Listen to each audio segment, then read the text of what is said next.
নবী সাল্লাল্লাহু আলাইহি ওয়াসাল্লাম বলেছেন, এটি সহিহ মুসলিমের হাদিস, লান ইয়ালিজান নার আহাদুন সাল্লা ক্বাবলা তুলুইশ শামসি ওয়া ক্বাবলা গুরুবিহা। ওই ব্যক্তি কখনো জাহান্নামে প্রবেশ করবে না। কিছু লোক আছে না ভাই, জাহান্নামে যাবে, ইমানদার যেহেতু, জাহান্নামের শাস্তি ভোগ করার পরে সে কোথায় আসবে? জান্নাতে আসবে। না, এরকম না। একবারে প্রথম চান্সে আপনি জান্নাতে যেতে পারবেন, ফার্স্ট চান্সে আপনি জান্নাতে যেতে পারবেন। জাহান্নামে যে সেখান থেকে এসে জান্নাতে ঢোকা লাগবে না। লাই আলিজা, কখনো প্রবেশ করবে না জাহান্নামে ওই ব্যক্তি, যে ব্যক্তি সাল্লা ক্বাবলা তুলুইশ শামসি ওয়া ক্বাবলা গুরুবিহা, যে ব্যক্তি সারা জীবন সব সময় চেষ্টা করছে ফজর এবং আসর এই দুই ওয়াক্ত নামাজ এর ব্যাপারে যত্নশীল ছিল, এই দুই ওয়াক্ত নামাজের ব্যাপারে গাফলতি করে নাই, এই ব্যক্তি জাহান্নামে কখনো কি হবে না? প্রবেশ করবে না। ও ভাই, কত বড় বড় পুরস্কার এক একটা লক্ষ্য করছেন ফজরের নামাজের বিনিময়ে। আল্লাহু আকবার। আর এই নামাজটাতে আমরা সমাজের সবচেয়ে বেশি সংখ্যক লোক গাফেল থাকি, শুয়ে থাকি, অলসতা করি।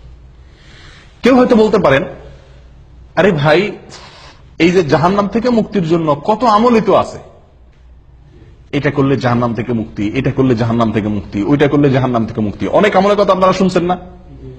তো এতগুলার কি দরকার আছে? যে কোনো একটা করলে তো জাহান্নাম থেকে মুক্তি পাওয়া যায়, এরকম কারোর মনে প্রশ্ন আসতে পারে। তাদেরকে বলবো, ভাই, দুনিয়ার কোন আদালতে আপনি যদি আসামি হয়ে যান, তাহলে আসামির খাতা থেকে নাম কাটানোর জন্য আপনি কতগুলো পথ ধরেন? যত পথ আছে সবগুলা পথ ধরেন না? পয়সা রেডি রাখেন, যদি লাগে পয়সা দিয়া মামলা ডিসমিস করাইতে হবে। রাজনৈতিক কোন লিঙ্ক যদি থাকে, কাউকে দিয়ে হেলো করায় যদি ছাড়া পাওয়ার সুযোগ থাকে, তাহলে লিঙ্ক কোথায় কোথায় আছে সেগুলো খুঁজেন, কি খুঁজেন না। এরপরে আপনার নিজেকে নির্দোষ প্রমাণ করার জন্য কাগজপত্র যেগুলো জোগাড় করা দরকার সেগুলো জোগাড় করেন। এত কিছুর পরেও আবার যদি জেলে যাওয়া লাগে, তাহলে সংসার ব্যবসা বাণিজ্য কেমনে চলবে সেই ব্যবস্থাও রাখেন। অর্থাৎ আপনার সাধ্যে যতগুলো ওয়ে আছে সকল ওয়ে আপনি অবলম্বন করেন, উদ্দেশ্য যেন মামলাটা ডিসমিস করানো যায় দুনিয়ার আদালতে। ঠিক না ঠিক? ও ভাই, আখিরাতের আদালতে কোনো মামুখালু চলবে না, ঘুষ ঘাস চলবে না, হাই হ্যালো চলবে না। সেই জায়গাতে মুক্তির জন্য, সেই জায়গায় মুক্তি তো চিরকালের জন্য মুক্তি, সেই জায়গায় ধরা তো চিরকালের জন্য ধরা, তারপরে আর কোনো কোর্ট নাই, আদালত নাই। তাহলে সেখান থেকে মুক্তির জন্য একজন ইমানদার মানুষ যেই আমল শুনবে যে এই আমল করলে জাহান্নাম থেকে বাঁচা যাবে, খপ করে সেই ওই আমলটাকে ধরবে। ঠিক না বেঠিক?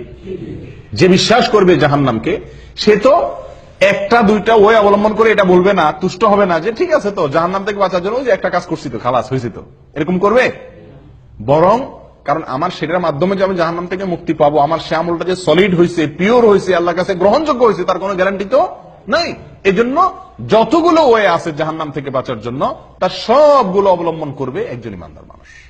অতএব ফজরের নামাজে হাজির হওয়া, ফজরের নামাজ নিয়মিত পড়া, এটি জাহান্নাম থেকে মুক্তির একটি অন্যতম উপায়। এবং এখানে শব্দটি লাই ইয়ালিজান নার, নবী সাল্লাল্লাহু আলাইহি ওয়াসাল্লাম বলেছেন লাই ইয়ালিজান না, কখনো জাহান্নামে প্রবেশ করবে না। আল্লাহু আকবার। তাহলে বোঝা যায় ফার্স্ট চান্সে সে কোথায় চলে যাবে? জান্নাতে চলে যাবে। আল্লাহ আমাদের সকলকে তৌফিক দান করেন।